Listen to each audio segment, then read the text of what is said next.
Hello guys! Good morning! Kumusta po kayo?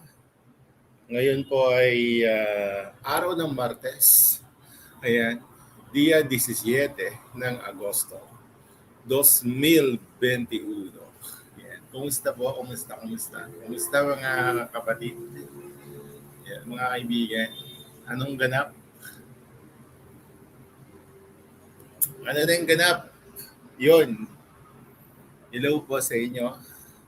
At tayo po yung magkukwentuhan habang ako ay nagbo-breakfast na naman. O, di ba? Yun. So, mga kaibigan, Philippine Standard Time is exactly 36 minutes past the hour of 7 in the morning. So, kumusta naman ang gising ninyo guys sa Pilipinas, yung mga nandito?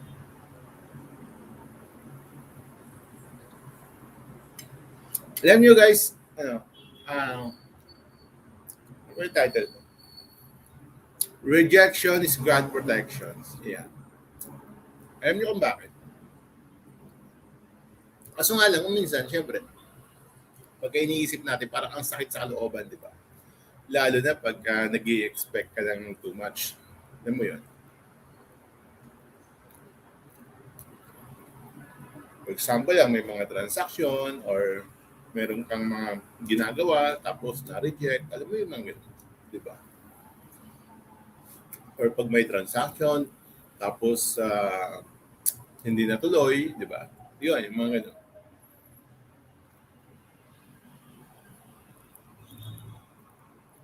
Hey guys, breakfast po tayo, ha?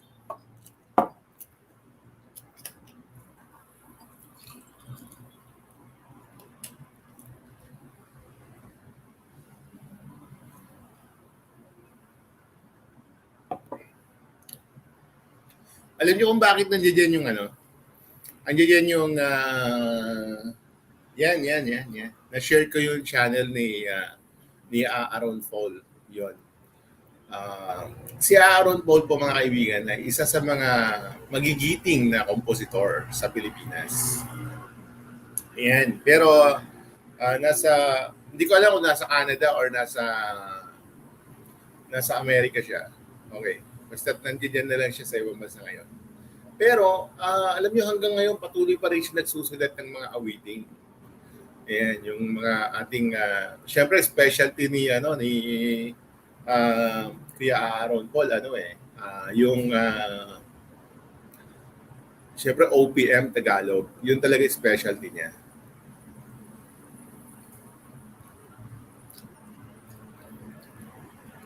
Tsaka napansin ko kaya Aaron Paul, pagka nagsusulat siya ng kanta, simple. Para lang siya nagkukwento. Yan. Para lang siyang may kinakausap, yung gano'n. Nako. Napaka-catchy ng mga gawa niyang kanta.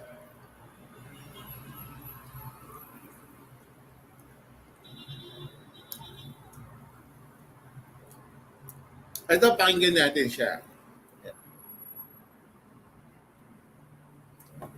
Pakinggan natin kung paano niya naisulat yung kanta na Nandito Ako. Okay. Yung songs po na Nandito Ako ay kinanta po yan ni Manilyn. Yun po yung unang naglabas, tapos parang sinundan ni Ogie Alcacid. And then yun na, tuloy-tuloy na. Sino bang collab team ni Manilyn? Collab team ni Manilyn dati, I bet. Yung matandaan, di ko kasi kasabayan yung mga yun. Collab team ni Manilyn dati si Kimpi De Leon, yung pala si Kimpi. Di ba, usong-uso dati, sino yung mga nagbibiyak ng dati, ng buhok? Para lang mauso kay Kimpi. Di ba? Yun yung kanyang signature eh. So, guys, ito, kwento kung paano naisulat yung songs na Nandito Ako. Pakinggan natin guys, si Aaron Paul, one of the best composers sa Pilipinas.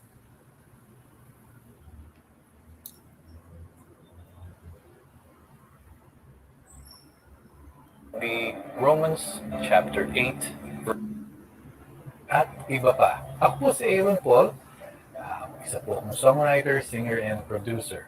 And today, gusto ko pa ikwento sa inyo something that I'm very blessed with. Ito po yung kantang Nandito Ako. And of course, a lot of you hopefully know that song and have enjoyed listening to my song. Marami na rin pong nakapagkanta niyang kantang yan. They've interpreted it in so many ways and I'm very happy. Even international artists have sung that song. But do you know kung ano yung kwento ng kanta? Well, that's what I'm going to talk to you about today. It was in 1989, kababalik ko lang from the States. I went to Octo Arts, which was, I consider, my home recording company. That's where Hi, I Resh. started. Good morning. Breakfast And tayo. at that time, sinabi sa akin nila, they have a new singer, a rising singer named Manilyn Reynes.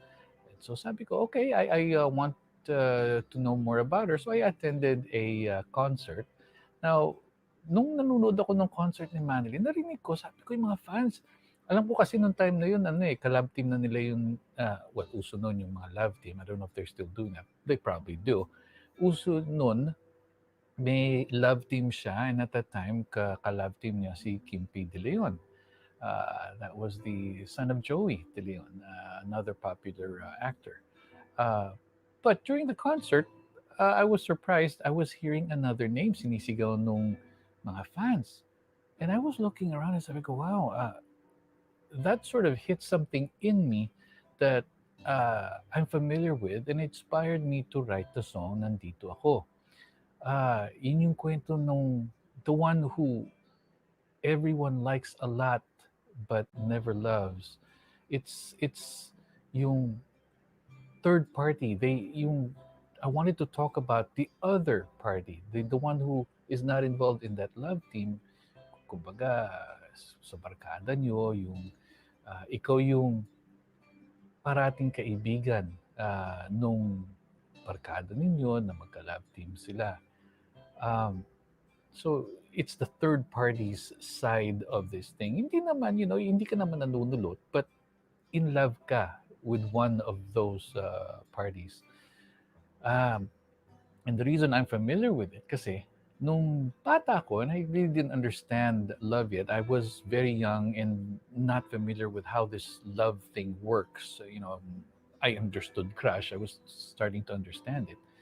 But the thing is, and I'm sure a lot of us, maybe some of you who like my songs, probably relate to that, and they felt it not only through Nandito Ako, but to some of my songs. Kasi nung bata ako, Diyos ko, napakapangit ko. Maitim ako noon. I had a lot of pimples. Uh, I was very shy, timid. In fact, nung bata ako, I was bullied a lot. Parati akong tinutukso. But that's normal, I guess. Unfortunately, I was the one who was in that particular company. Ako yung nabubuli, ako yung natutukso. Um, Naalala ko, when I was trying out this thing, when I was first starting to learn this thing called crush, parati kang busted, may gusto ka, susubukan mong lapitan, but you don't know how to understand it. So parati kang busted. But the thing is, what you miss in the story is, when you're the one na parating busted and you don't understand why this was happening, it hurts a lot. Tawa ka within your group, yung barkada mo, pero hindi nila alam yung pinagdadaanan mo sa loob. Mabigat yun para do sa tao. Kasi tataka ka, bakit yung mga kaibigan mo may syota, ikaw wala? It doesn't look like they're doing anything different, but ikaw lang, you're just not lucky in love, so they say. But, unfortunately, when you're young, really, it's just really how it works na yung mga gwapo, yung mga magaganda, sila parati ang mayroong mga syota. Pero yung kung hindi ka naman gwapo, kung hindi ka naman maganda, and you don't really understand how to do this, usually, wala kang syota. Punta ka ng party, yung mga yon darating, may mga ka-date na, ikaw wala. Sasayawan sila, ikaw nasa kanto, nasa isang corner of the party, nakaporma ka lang, darating ka, porma, pero hindi ka makagalaw, wala kang makasama talaga. And in most times, friend zone ka. That's, I guess, that's the term they use now is the friend zone. Dakilang friend zone ka na. Nagiging tulay, pero di natutuluyan. Ikaw yung parating lalapitan, akala mo may gusto sa iyo, yung pala merong gusto sa iba, gusto ka lang gamitin para mapalapit sa ibang tao. Takbuhan ka ng crush mo. Kasi pag, diba, pag madali ka namang makasama, yung crush mo, kakausapin ka, ikikwento sa iyo yung nangyayari sa kanilang dalawa ng syota niya, pero hindi kayo talo dahil syota naman siya ng kaibigan mo. So it's one of always those situations na hindi kayo magkatuloy-tuluyan. You're always the third party. And it's really difficult when you're one of those. Swerte mo kung you've never experienced that. But there's a bigger portion, I think, of the youth, mga bata, who just starting out, uh, that fall into that. And of course, um, the reason I guess they like my songs is because they can relate to that. Eh ako pa naman pag gumagawa akong kanta, I enjoy songs that, pag when I like, ang gusto ko yung para ka lang nakikipag-usap sa tao. I like doing that. I like listening to songs that are like that, and I also like making songs that are like that. So, nandito ako. If you listen to the song itself, para lang akong nakikipag-usap. But this was not a real conversation. That is the conversation that a person has in his head, and the conversation that the person has in his heart na gusto niyang maging conversation with the person na crush niya. So that was how this whole inspiration started. So when I got home and I started to write Nandito Ako, and believe me, that's how I write songs. I don't just, okay, write the song as if, just make the music, put the lyrics in there. It's not like that. Nakakapagod actually yung process ko. And a lot of times when I'm writing songs, pagod na pagod ako by the time I'm done. Kasi upo ako and I'm going to go back and feel all the things that the person in the song feels. So this one was kind of helpful kasi I was able to go back and just remember all the hurt feelings that I had when I was a kid, and I had the crush and what I wanted to say. Kasi it's really difficult pag, lalo na kung pangit ka eh. Hindi mo alam eh. Basta pinagtatawanan ka. I remember, gee whiz, there was one situation where I attended a fair.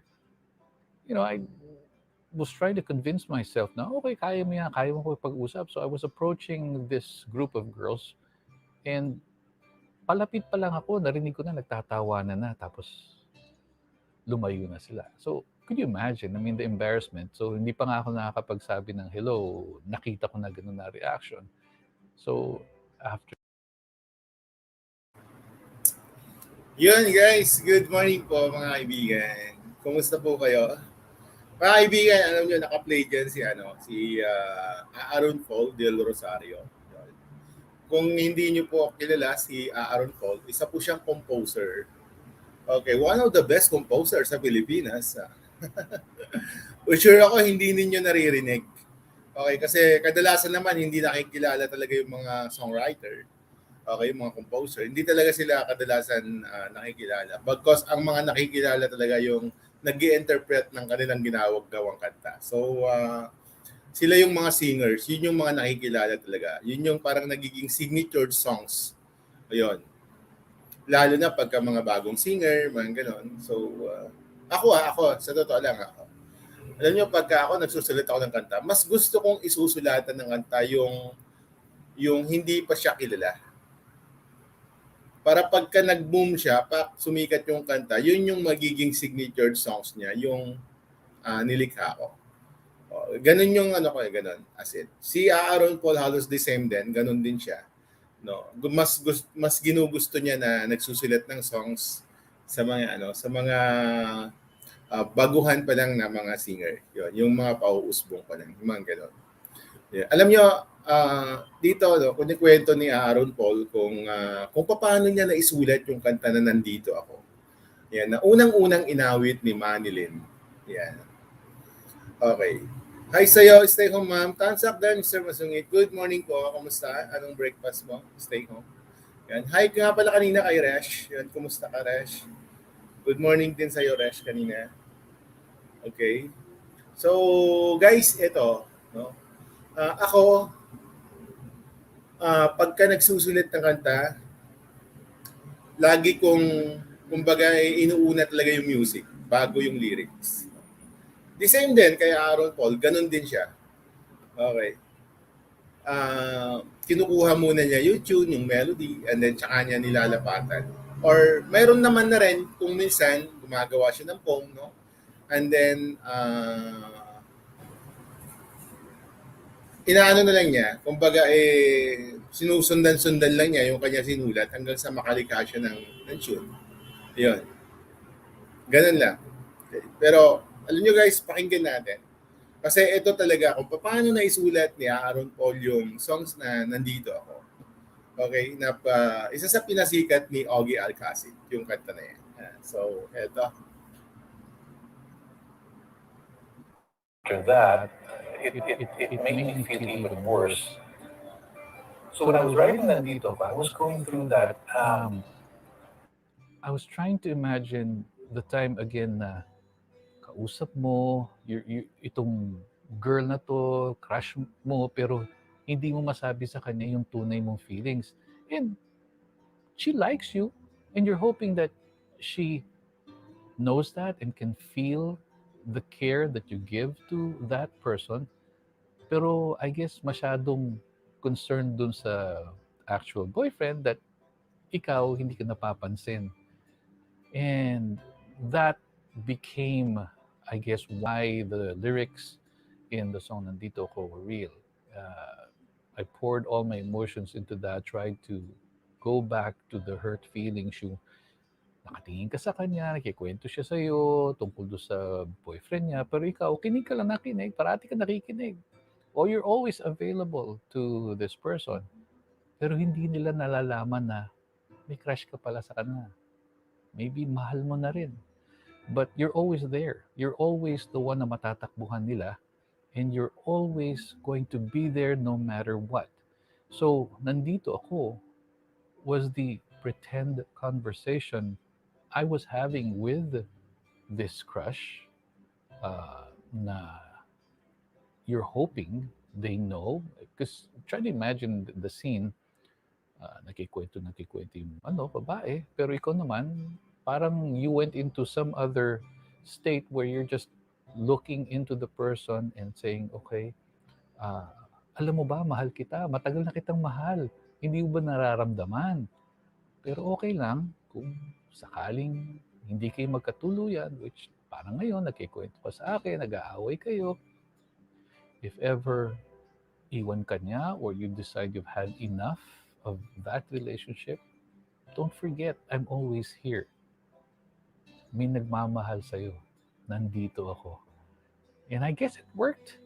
Because when I was done with the song, I submitted it to Off to Arts and they liked the song. And I'm happy they did. And I'm even more happy that you guys out there who heard the song Nandito Ako, and even to today, you still tell me na, yeah, song namin yan, or song ko yan. And that song means a lot to me kasi it's real. And I'm very thankful that that's how you feel. So that's what I want to relate to you guys ng mga baguhan na songwriter. When you write songs, try to write something na naiintindihan mo. Pick something out of your own feelings and sit down and just pour all of those feelings into the lyrics, because that will be honest, it will be real, it will be a very, very real conversation. Kasi parang ano yun pag nagluluto ka, di ba? Pag nagluluto ka you could pick up any recipe. Ano lang naman yan sabihin mo, well, sir, madali lang magluto. Lagay mo lang to, toyo, suka, whatever, put it together, parang adobo. Simpleng recipe. Pagsama-samahin mo yan. But, kung hindi ka magaling magluto or you don't even know how adobo tastes like, how do you know masarap? How do you know na tama yung ginawa mo? Di ba? So it's the same thing when you write your song. Pick something out of your experience. Of course, you can sit down and just start writing anything, but it's not going to be honest. Piliin mo yung talagang may naiintindihan mo. I guess that's the better way to say it. Naiintindihan mo. A topic that you understand. You could love is a very easy topic. Everybody feels that. It's either you can talk about falling in love, being in love, falling out of love. But try to work on that and keep doing that over and over and over. But pick something out of your own memory, out of your own feeling, and make it into a song. And you'll find that when it's something out of your experience, yung kanta maganda. Kasi naikwento mo yung tunay na damdamin mo. Okay? So to end this video or this episode, Yun! Ayun nyo guys, nalaman nyo kung paano naisulat ni Aaron Paul yung songs na nandito. Di ba? Mayroon akong nais malaman, maaari bang magtanong, o di ba? Para lang siyang nakikipag-usap. Alam niyo yun, pero yung melody niyan, napaka-catchy. Okay, tapos yung lyrics niya, parang sinasabi lang niya kung ano yung feelings niya, kung ano yung nararamdaman niya. So, isa yun doon sa kwento ni Aaron Paul. Mula dati, nung bata pa siya, binata, no? Ay sabi nga niya, siya yung naging tuksuan doon sa barkada kasi sabi niya, maitim siya noon, then marami siyang peoples, di ba mga gano'n. Okay, so, and then meron siyang crush. Okay, and then yung crush ni Aaron Paul na yon. Okay, meron ding, kumbaga, sabi niya kanina siyota, okay, di ba? Pero meron girlfriend, yon, okay, boyfriend, yon. Okay, meron ding boyfriend yung crush ni Aaron Paul. Okay, kasi napakapangit naman pag sabihin natin siyota, napaka ng words, okay. So, yung crush niya Aaron Paul na yon, and then meron siyang boyfriend, kaibigan niya Aaron Paul, di ba? Pagka nag-aaway sila ng kanyang boyfriend, si Aaron Paul yung takbuhan kasi yun yung friends ng kanyang boyfriend. So, and then hindi alam nung girl na yung si Aaron Paul ay crush niya at gusto niya yung girl na yon. Na the more na nagkukwento sa kanya na nag-aaway sila, tapos the more na binibigyan niya Aaron Paul ng advice, okay, ay na-hurt siya. 'Di ba? Kaya siguro na isulat niya yung songs na yun. Kasi yun yung sinasabi niya kanina. Okay, na para paano ko ba i-express yung aking feelings? Yung parang gano'n. Di ba? Rejection is a God protection. Kung minsan, nare-reject tayo na hindi natin alam na kahit na na-reject tayo, although dinadamdam natin yon, pero meron palang maganda na patutunguhan. Alam mo yon, kasi parang pagka na-reject ka, may question mark doon.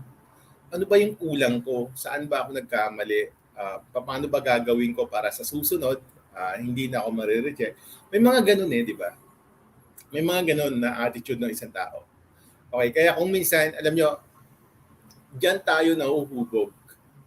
Okay? Kaya, rejection is a God protections. Tandaan niyo yan, guys. Okay, kaya pagka na-reject kayo, well, wag kayo magdamdam.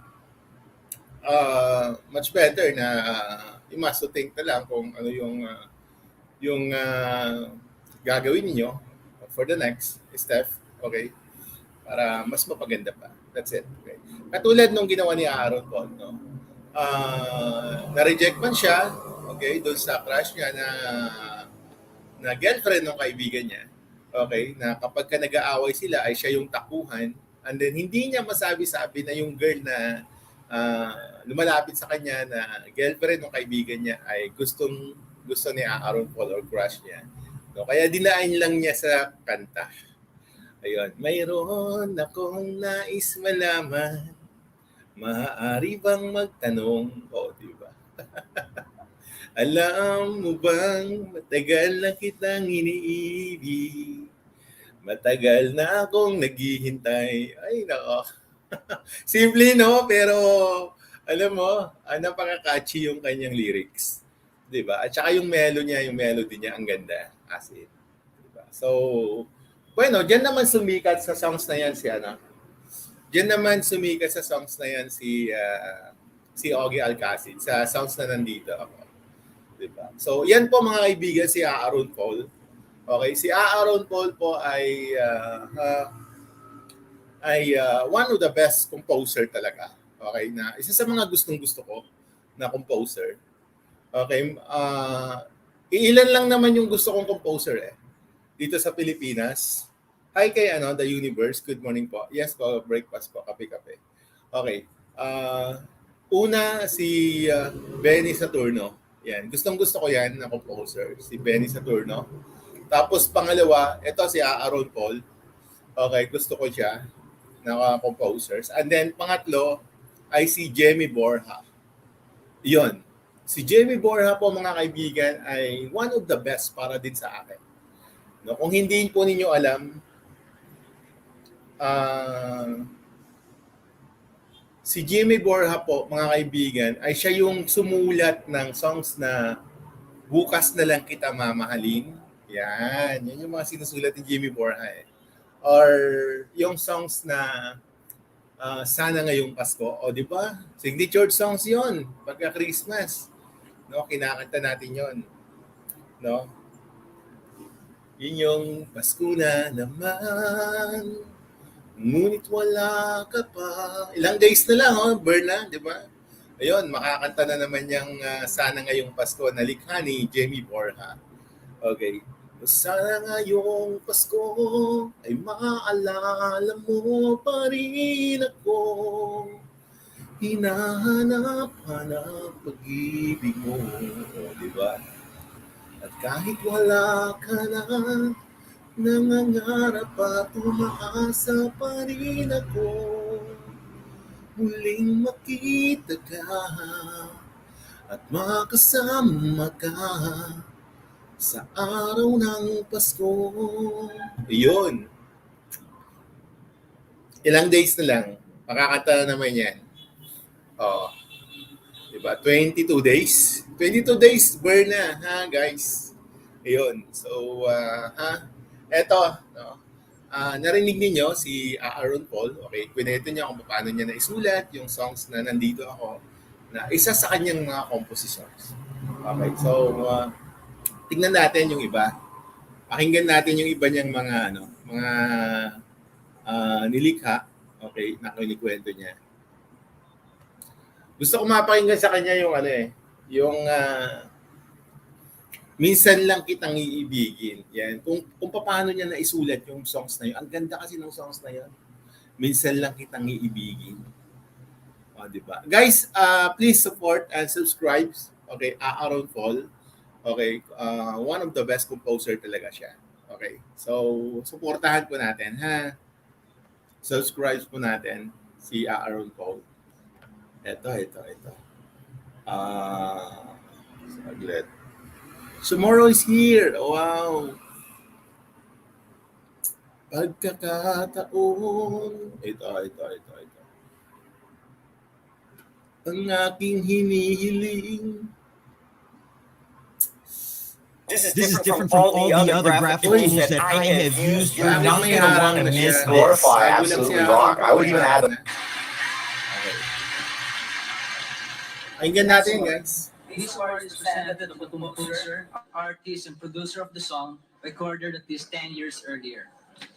The nominees were rated this way: influence 20%, performance 20%, innovations 30%, and arrangement 30%. The nominees for Best Revival Recording of 1990 are Hahabol-habol, Claude Delfino and Ruben Vega, composers, Celeste Legaspi and Nonoy Zuniga, interpreters, and Jess Sacco, producer. Mr. Disco, Norman Caran, composer, Madeline Reyes, interpreter, and Bob Guzman, producer. Bakit Ba Ganyan? Boyet Palisok, composer, Melissa Gibbs, interpreter, and Bob Guzman, producer. Pagkakataon, Aaron Paul de Rosario, composer, Ogie Alcacid, interpreter, and Bob Guzman, producer. And finally, When Love Was Young, Jose Marichan, composer, Donoy Zuniga, interpreter, and Benji Carrion, producer.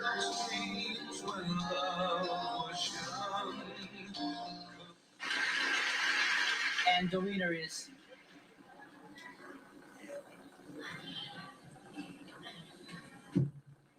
Pagkakataon by Ogie Alcacid.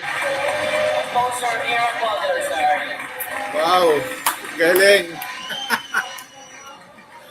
Ang galing! Galing talaga ni Aaron Paul.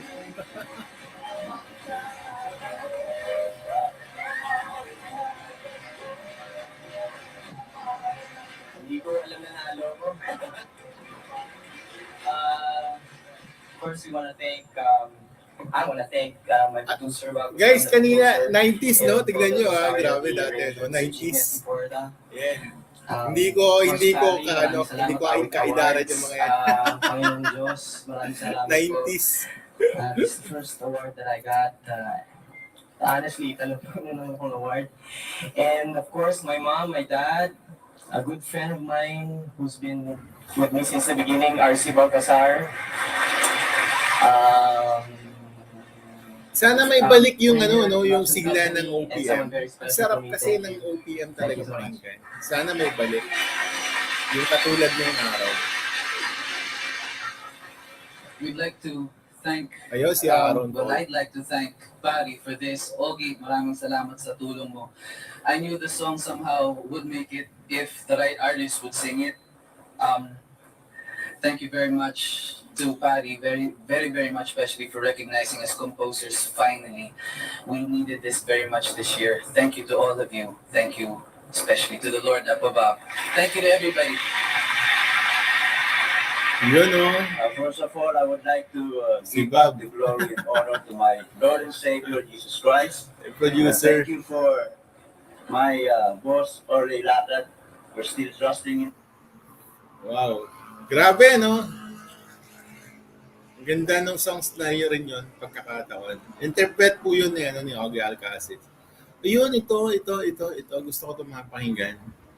Kung paano niya nalikha yung songs Hey guys, this is Grace, minsan and lang I have kitang something new and iibigin. exciting to share with you all. But what's the difference between the Circle Health Pod and This is Chuck. Thank you to all of you who continue to Ayun. subscribe Guys, and follow huwag me niyo here kalimutan on YouTube. please support, Today, subscribe. Okay?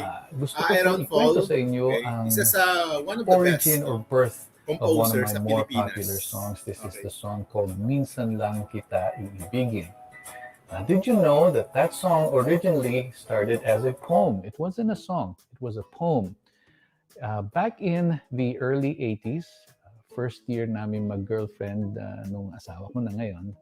And we were in college, so we didn't really have that much money. I didn't have money. So all I could give her was a simple gift. And because I knew how to write, I actually wrote her a poem. So ako pa nga yung gumawa ng card. Ako yung nag-drawing do sa card. And then inside was the poem itself. It was called, I will love thee but once will be forever. That more or less is the gist of the poem. It's a rather long poem, pero that is the idea of that poem. It's basically a promise that I gave to her at that time na that's how I love her. Na it will be a forever kind of love. Now in 92, 93, it's 10 years after. If you remember, Ariel Rivera had a hit song already called Sana Kahit Minsan. He was making his second album. Tinawagan ako ng BMG. Sabi, okay, we need a new song as a follow-up to Ariel's big hit. And at that time, alam ko si Ariel was from Canada. So I said, well, I didn't want to write an English song. Gusto ko Tagalog because that's what I specialize in. And I thought, ano kaya pwede kong gawin para kay Ariel? And the challenge was, of course, when you have a hit like Sana Kahit Minsan, you kind of want to follow along or at least do something better. That's the goal of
songwriting. Tinanong ko sa BMG, ano bang style na gusto niyo? Well, sabi nila, we wanted something na R&B, something along the lines of Yun. Alam nyo guys, ang sabi ni ni Aaron po, ah, nakaka-challenge to kasi yung hit songs ni Ariel Rivera na unang-una niyang hit songs ay yun yung Sana Kahit Minsan. Yung Sana Kahit Minsan po mga kaibigan ay composed by Mr. Benny Saturno. Okay, at syempre nung tinawagan siya ng BMG Records, sinasabi sa kanya na you can write the songs na for the second album ni Ariel Rivera. Diba? So, na-challenge siya kasi hit songs yung Sana Kahit Minsan. Diba? And ang pinaka-expertise niya talaga ni Aaron Paul ay yung pagsusulat ng Tagalog songs. No? So, doon sila na-challenge kasi ang sabi niya, sana wish ko lang na mas okay itong kanta na magagawa ko. Yun. Kasi hit songs talaga yung Sana Kahit Minsan. So, tuloy natin kung paano nagsimula at nag-umpisa yung Minsan Lang Kitang Iibigin. of James Ingram or Earth, Wind, and Fire. Okay, so I went home and I started thinking to myself, ano kaya ang magandang theme for the song? And I was thinking of Earth, Wind, and Fire. Sabi ko, maganda yung reasons, but I kind of liked the song After the Love Is Gone. So I went ahead and started to think of a melody along that lines. And I came up with the melody for Minsan Lang Kita Ibigin. But I didn't have a title yet. So naisip ko tuloy yung ginawa kong poem for my girlfriend at the time, who again is my wife now. Tinagalog ko na lang. Sabi ko, well, I could try English pero baka hindi kagatin ng mga tao. I'd rather prefer Tagalog para mas maraming taong bumili ng kanta. And fortunately for me, God told me, Tagalogin mo yan. And it actually translated well kasi yung I will love thee but once will be forever literally translates to minsan lang kita iibigin, ngunit ang minsan ay magpakailanman. Ganda, no? Eksakto. And of course, nung nangyari yan, I started writing the song. And it was so easy to write because all I really had to do was pour all my emotions, all the feelings of love into that song. And so I was excited. The very next day, balik ko sa BMG. I was like, ito na, tapos na. And for a while, I didn't hear much about it until later on, when the song was released. Sabi ko ba, na magandang pagkagawa. And I found out Ryan Cayabyab was the one who actually arranged and produced the song. So it was really, really lucky on my side na siya nakakuha ng arrangement and production. That song, Alam nyo guys, no? Ang pagsusulat kasi ng kanta ganito. Okay. Katulad namin, mga composer. Okay. Pagka nakapag-create na kami ng music and then yung lyrics, di ba? Ipinapasa namin to. Pinapasa namin sa mga arranger or yung nag-aareglo ng mga kanta. Okay. Yung arranger, sila yung naglalapat ng mga instrument, kung paano, di ba? And luckily, itong si Aaron Paul, nung pinasa niya sa BMG yung songs na Minsan Lang Kitang Iibigin, ay napunta kay Mr. Ryan Cayabyab. Yun, yung pag-arrange ng songs na Minsan Lang Kitang Iibigin. Siya yung nag-areglo ng kanta. So wow, Ryan Cayabyab yun. Diba? So nagustuhan din ni Ryan Cayabyab, especially yung lyrics and then the melody. So doon talaga nag-umpisa yung songs na Minsan Lang Kitang Iibigin ko paano nabuo. Nag-umpisa siya sa isang tula hanggang sa tinawagan si Aaron Paul ng BMG. Tapos sabi niya, write the songs para kay Ariel Rivera for the second album. And then nag-create naman siya ng songs at ang kinuha niya ay yung ginawa niyang tula sa kanyang misis, okay, sa kanyang girlfriend. No? At ang ganda naman ng kinalabasan ng songs and then inarrange po at inareglo ni Ryan Cayabyab. So, yun guys, tuloy natin. Remember that was in the 90s. That song actually was covered again by several of OPM's finest singers. And again, that song took on a new life, I believe in 2011, when Gary Valenciano actually sang the theme song for the teleserye with the same title, Minsan Lang Kita Ibigin, which fortunately the teleserye was also a big hit. I think it ran for about 2 seasons, if I'm correct. Originally, I think the title for Minsan Lang Kita Ibigin was The General's Family. So you could see it didn't just stay in the 1980s. It continued to become popular through several generations. And from what I hear, even today, a lot of people, a lot of Filipinos use the song as their wedding song. And I'm really happy to hear that. I'm very thankful to those couples that have used that for their weddings. With that, of course, I'd like to leave you with a verse from the book of Jeremiah. This is chapter 29, verse 11. For I know the plans I have for you, declares the Lord, plans to prosper you and not to harm you, plans to give you hope and a future. Wow, grabe, ang galing naman. Yung ganda. Ganda. Alam nyo, guys, as in ako, mahilig talaga ako sa music. Ayan. Gustong-gusto ko talaga. Kahit anong ori o genre ng kanta. Totoo lang. Ayaw ko lang yung masyadong maingay na. Sa umpisa okay lang, pero pagka tumatagal na yung masyadong maingay, parang ayaw ng tenga ko. So, yan guys, narinig nyo kung paano at kung saan nag-umpisa yung songs na Minsan Lang Kitang Iibigin. O, di ba? Ang ganda, no? Galing. Galing ni Aaron Paul. Yun. Pero nung una, alam nyo, ganito, no? Protection is a God protection. Rejection is a God protections. Alam nyo, kaming mga composer din, Marami rin kuminsan sa amin kumbaga nare-reject yung aming mga ginagawang kanta. Pagka kasi kadalasan ginagawa namin, no, ay nagsisend kami ng demo sa mga recording company. Ayun, tapos kuminsan kinukuha nila, kuminsan hindi nila kinukuha, nire-reject nila, 'di ba? For example lang dito sa Viva Records, no. Kuminsan ayaw nila yung ganong klaseng kanta, pero sa Alpha Records gusto nila yung ganitong uri ng kanta. No, depende rin kasi, 'di ba? For example lang sa sa BMG, no? Mostly diyan mga R&B, mga pop music, mga ganoon eh. 'Di ba? Tapos dito naman sa Alpha Records, karamihan diyan no, mga pangsawi na songs at saka mga jukebox. Ayan. Bycore music is the same din. The same ng mga genre ng kanta na kinukuha nila. Okay, sa Bycore parehas lang. And then medyo social ng konti.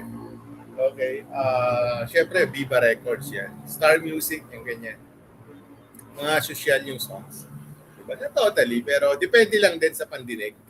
Diba? Sabi ko nga, may kanya-kanya na taste. Okay, yung mga recording company rin. Okay. So, katulad niyan, kay sa recording company nila Andrew E, di ba? Mga rap yung mga ginagawa nila. Yun, sa Dengalo Records. Yun. Okay, so, yun yun. Okay.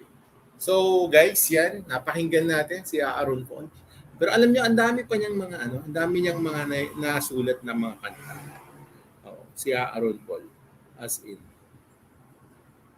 Ito, hindi ko kaya. Paano na isulat to ni Aaron Paul? Hindi ko kaya. Yun, hindi ko kaya mga kaibigan ay kinanta ni uh, Richard Reynoso. Ayan, siya yung singer nito. Hindi ko kaya. Ayan, so, tingnan natin, pakinggan natin guys. Sabi ng mga kaibigan niya, they're trying to console pa. Today, ang ikukwento ko po sa inyo ay ang pinagmulan ng hit song ni Richard Reynoso na Hindi Ko Kaya. This is how I wrote the song. It was in 1990 that Alpha Records asked me to write a song for a new artist that they've just signed. Ako kasi excited ako parati when there's a new artist. Sabi ko sa mga record companies, whenever they have a new artist, sa akin yung ilapit kasi gusto ko, I was hoping na yung signature song nila would be mine. Kasi maganda yung pag-signature song because if the artist becomes very popular and he continues to have a good career like Richard did or does still, when they look back, maaalala na, oh yeah, yan ang signature song niya and I had something to do with that. So that's one of my goals whenever I present a song to any record company. Gusto ko ako yung makakuha ng signature song. Doesn't happen all the time, but it's a good goal. So again, it was in 1990, sabi nila, we have a new artist, guwapo, kiligin sa mga babae, and gusto nila ng kanta na pangmasa, something that a lot of people would like. So they gave me a basic idea of what kind of song they wanted for Richard. And I don't think there was going to be a problem kasi maganda naman ang boses din ni Richard. So I went home, did my homework, and I was starting to figure out what songs would be good for Richard when I took a break. And at that time, I remember it's a TV show called Family Ties. And some of you probably have seen that show. That's the one with Michael J. Fox. Now, in that particular episode that I was watching, there was a scene there na lumabas yung kanta ni Billy Vera na At That Moment. Now, for those of you who are familiar with that song, it's a 3/4 signature song. Again, that's the song At This Moment by Billy Vera. And sabi ko, wow, that's perfect. I like 3/4 signature songs. And I was starting to work again on the song. And sabi ko, gusto ko ganyan. Started to listen to the song over and over and over kasi ganyan ako magtrabaho eh. When I want to work on any song or any artist, I have to get an idea first of what the voice sounds like, what they want for him, and then when I go into the studio and start writing the song, I get into what they call the moment. Talaga